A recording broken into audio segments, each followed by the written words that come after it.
It's Yasla here on freebellydanceclasses.com. So interesting topic today for our coffee talk, and it was brought up by one person, and I thought it was quite an interesting topic actually. I never personally have given it a lot of thought, but I definitely would say I have observed and wondered, but I have never really paid attention to it to give it enough thought. But the question was basically this.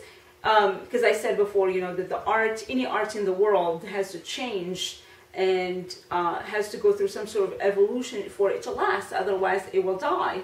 And she said, well, that's good, but how far can we take this evolution before the art is no longer the original art? You know, with belly dancing, that would be, there's so many styles and so many variations and so many interpretations, and when is it no longer belly dancing? When is the evolution gone too far to the point where the art is no longer belly dancing? It's a very good question. I don't know, because like I said, I've not given it enough thought. But what I was thinking about was the other, kind of like the other side of things. If a dancer calls herself a belly dancer or himself a belly dancer, then they are definitely keeping a lot of the elements of belly dancing in their performance or in their practice in general before they call themselves that. So chances are the majority of what they do is still belly dancing, and therefore the evolution and the fusion and the interpretation of the arts from their part has not gone too far to the point where we are not going to call it belly dancing because they call themselves belly dancers to start with. So that's my guess. I'm sure when you watch other styles of dance like modern and interpretational and classical and all that, they all have some sort of movements, like if you watch them, that you could say, oh, that's a belly dance move and that's a belly dance move, right? But they're not calling themselves belly dancers. You know, they're calling themselves something else. But there are some elements maybe of belly dance, just because all the styles of dance mix together and borrow from each other. I mean, it's body movement, you know, and the body can only move so many ways, and some of those moves are going to be similar to another style of dance, of course. But none of those dancers are calling themselves belly dancers because, first of all, they're not dancing to a Middle Eastern music, and I think that's a big element for me personally. Like if I see a belly dancer belly dance to a song that's not Middle Eastern music, then I'm like, oh, that's a pretty cool mix. But if that's all you dance to, then I kind of start to think, well, I don't know. I don't connect with it. I don't know how to explain it, but I really don't connect with it. Then maybe it's not belly dancing anymore.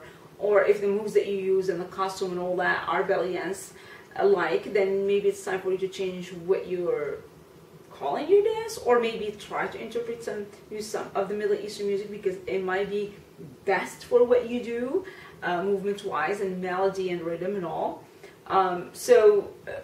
You know, I mean, we can talk about that differently, but the music is a big element for me, but that's in itself a big topic. But as far as, you know, the dance itself and the movement, like I said, you know, if you have a little bit of those movements in your dance performance, then it's probably not belly dancing. But if the majority of what you do is belly dancing, you can still, most of the time, call yourself a belly dancer. And like I said, it kind of goes the other way too. If someone calls himself a belly dancer, then most likely what they're doing is mostly belly dance moves. But it is a very tricky one to ask. It's definitely a very tricky one to, you know, to defend one way or the other, because I like to give people the freedom to do what they want and interpret the style of dancing and the way they want to move their body their way. I'm a big advocate for that, for sure. But yeah, you're right. I mean, it could go too far to the point where I'm just like, well, maybe just call your dance something else. Which, there's nothing wrong with that. It just, you might want to just call it something else because you might define it better for your audience. You know, if someone is coming to watch you, they don't want to think that you're going to be belly dancing when you're actually going to be doing some sort of interpretational modern dance, right? And vice versa. So I think you definitely communicate better with your audience when you name things the right way. But I think you know when you name them the right way and whatnot based on how you feel. You know, your dance is and how you, or where you borrowed your moves from, and which style of dance specifically the majority of your moves are from. So I think dancers are responsible most of the time, but sometimes they're not. But it's a very tricky topic because, again, like I said, if you go too far with it, it doesn't make it bad. It just makes it a different style. So it's just a matter of calling it the right thing, and like I said, communicating it to your audience in a way that makes sense to them, so they know exactly what to expect. But it's not necessarily bad, you know. You can dance any way you want, and any way that calls to you is good. That's what I think. Anyways, what do you guys think? Post a comment below. Let's start a conversation. FreeBellyDanceClasses.com is the website. This is the YouTube channel.